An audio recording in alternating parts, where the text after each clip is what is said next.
Patuloy na pinabubuti ng Department of Agriculture ang sistema ng Benting Bigas Meron na Program. Ito ay para mapabilis at maging hassle-free ang pagbili ng ating mga kababayan. Si J.M. Thompson sa sentro ng balita. Si Romeo Reyes na may 3 anak na nag-aaral, magmula nang magretiro sa pagiging security guard, pinagkakasya na lamang ang kinikita sa pagbebenta ng tubig sa bangketa. Kaya naman napakahalaga sa buong pamilya na abot kaya ang presyo ng bigas na siyang kumukonsumo ng malaking budget nila sa araw-araw. Diyan nakakaluwang yung pamilya natin kasi mahal na talaga bigas ngayon. Nasa mga 50 to 60 pesos per kilo. Kaya nakakaluwang po dito, 20 pesos lang. Siyempre yung sobra, pamasahin na ng mga bata na nag-aaral. Kaya pangangailangan ng pamilya. Sabi ni Romeo, malaking bagay din ang ipinatutupad na sistema sa Kadiwa dahil pinagagaan nito ang proseso para makakuha ng murang bigas. Mas abot kamay pa ng publiko ang murang bigas na idadagdag ng mga outlets lalo na sa mga probinsya. Ay mas maganda po yun.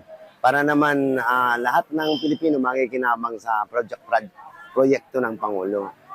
Mas maganda yun. Para hindi naman mahirapan na ganito kahaba palagi ang pila. Ayon sa Department of Agriculture, mas palalawigin pa ng pamahalaan ang Kadiwa ng Pangulo Program, kung saan magdaragdag ng mga bagong outlets at mas pahahabain ang oras para sa pagbebenta ng mga produkto lalo na ng bigas. Kasalukuyan, mayroong mahigit na 900 Kadiwa outlets sa iba't ibang bahagi ng bansa at mahigit 6 na milyong mga Pilipino na ang nakikinabang sa programang ito. Sa pagpapalawak ng pamahalaan sa programang ito, target na madoble ang bilang ng mga outlets sa iba't ibang bahagi ng bansa, kagaya na lang ng mga probinsya sa Capiz, Bukidnon, Cebu, Cotabato at Catanduanes. Layon ng programa na matulungan hindi lamang ang mga mamimili, maging ang mga magsasaka. Samantala, dahil sa inilabas na El Nino Alert ng Pag-asa, ang ilang magsasaka ay nangangamba sa malaking epekto nito sa kanilang hanap buhay. Inatasan naman ni Secretary Francisco Chu Laurel Jr. ang mga kaukulang unit ng Department of Agriculture na maghanda sakaling lumala pa ang sitwasyon. Bukod sa klima, ang tensyon sa Middle East na nagpapataas ng presyo ng produktong petrolyo ang ilan sa nakikitang dahilan ng pagtaas ng presyo ng mga bilihin sa merkado. Ngayong Mayo hanggang Hunyo ang itinuturing na peak season ng anihan, kaya't mas marami ang kinakailangang langis para sa mga kagamitang pansaka.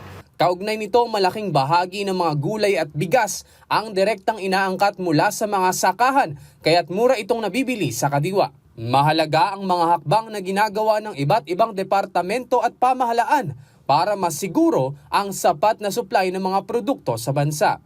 Dahil ang murang bigas na nabibili ng ating mga kababayan ay hindi lang basta bigas. Ito'y butil ng pag-asang magiging maayos ang lahat. J.M. Thompson para sa Pambansang TV sa Bagong Pilipinas.